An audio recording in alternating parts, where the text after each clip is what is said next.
This channel does not promote or encourage any illegal activities. All contents provided by this channel is meant for educational purpose only. Hey friends, welcome to my YouTube channel.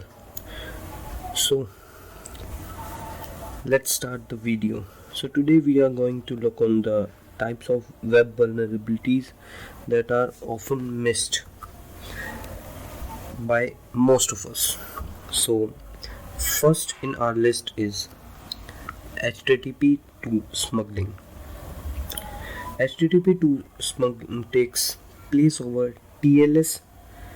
Most of you must be knowing about it. So those of you who don't know about TLS stands for Transport Layer Security, which encrypts data sent over the internet to ensure that hackers are unable to see what you transmit, which is particularly useful for private and sensitive information such as password, credit cards, and personal information.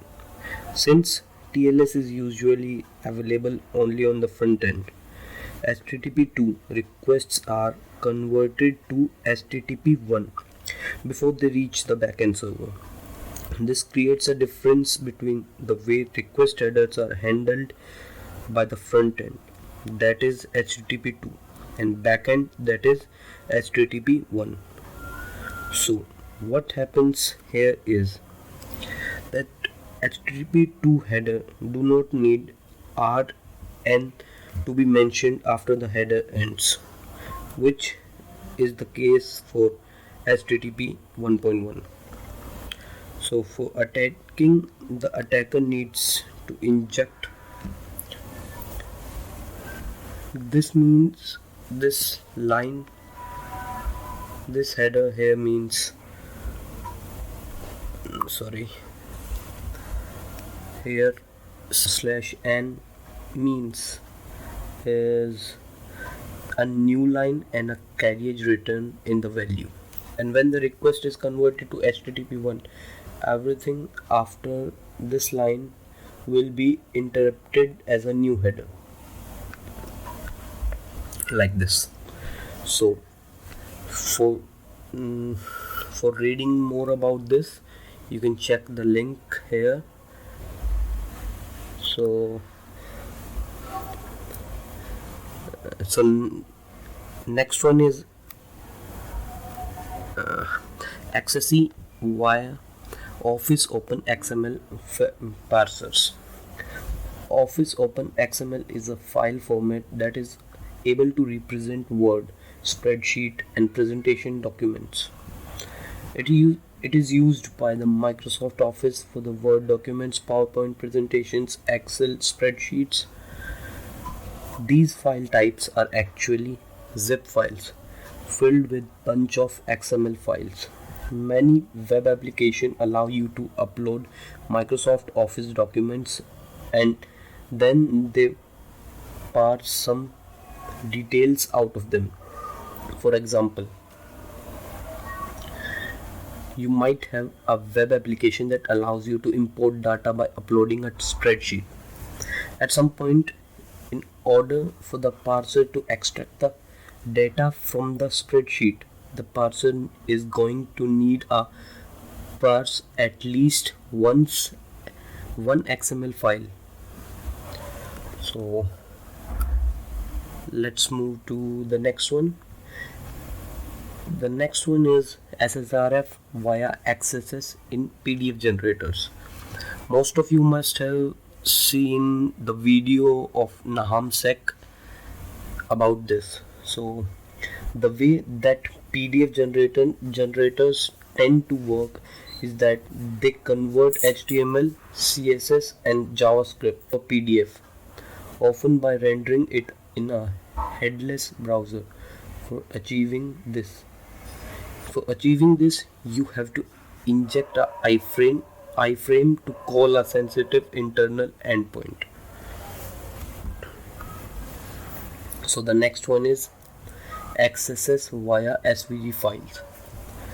One very common functionality in an application is the ability to upload images. Often the upload functionality whitelist images types only. So there's an image format that allows JavaScript injection, SVG. Sometimes SVG uploads are still allowed to be uploaded. If this is allowed, then create an SVG file with the XSS payload in it. Now upload the file and navigate to the URL where it is stored. If you are lucky, you'll get an alert box and you can report that. So the next one is blind accesses. Most of you must be hunting for accesses, but very less are hunting for blind accesses. So what really happens here is the data that you enter into the web application is likely to end up in many different locations. So the question arises, how does blind accesses work? So let's recall what we did to get an accesses alert. So we are searching for accesses by popping up an alert box or something like that.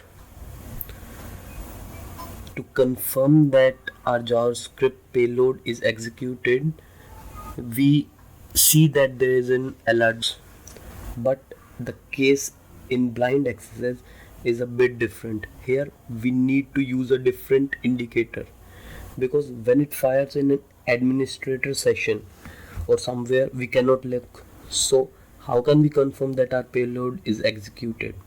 Or not for that, we need our own payload which will give us an alert if it is executed. Most of the people use XSS Hunter for this task. You must also have been using this or must have listened about this, so please check this one also. So the next one is web cache deception. This bug explores loopholes in the configuration of web cache functionalities. Sometimes when web caches decide to cache or not cache page simply based on their extensions, then this functionality can be abused by an attacker to view sensitive information of victims on the application. For more refer to this link given below. Let's move to the next one, web cache poisoning. Caching servers use cache keys to figure out if a response is already present in the cache for a request made by the user. Most commonly, these cache keys are taken from the host header and the request line in an HTTP request. If two requests have the same request line and host header, they will be served the same response by the caching server, regardless of any other headers. For example, given in the picture, an attacker injected a payload into the unkeyed. So here an attacker injected the payload so that it gets ignored by the caching server but still gets stored in the response. Here you can see it is stored in the response.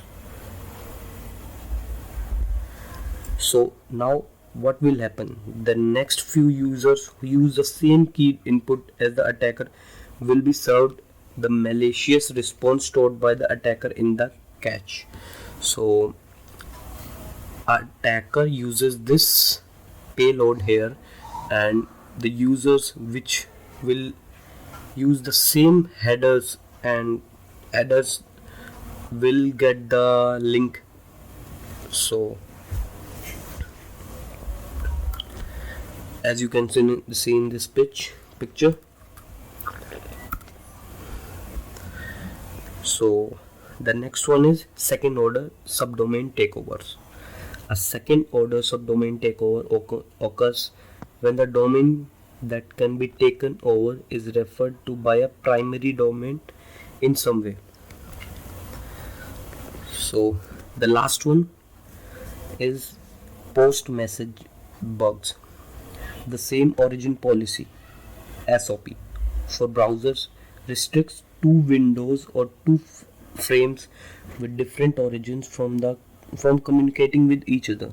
However, sometimes a web application needs to embed an iframe or open a new window which have different origins, like an embedded third-party contract form on an application. So that is it for today, guys. Hope that you like the video. Please like the video if you like it, and comment what you don't understand. So now, if there is any type of bugs which you don't understand or something like that, please comment down below, message me on Twitter, or by any means you can talk to me on my channel on Telegram. You can comment here, you can message me on Twitter. Please do that. So please subscribe to my channel. Till then, goodbye.